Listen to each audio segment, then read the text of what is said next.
One of the best and most fun things about gardening is thinking about what we want to grow in the coming year. And it's never too early to start thinking about and planning for your garden.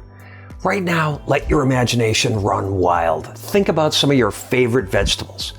What do you enjoy eating the most? For me, some of the first things I started growing were tomatoes and cucumbers, but there's so much more to think about.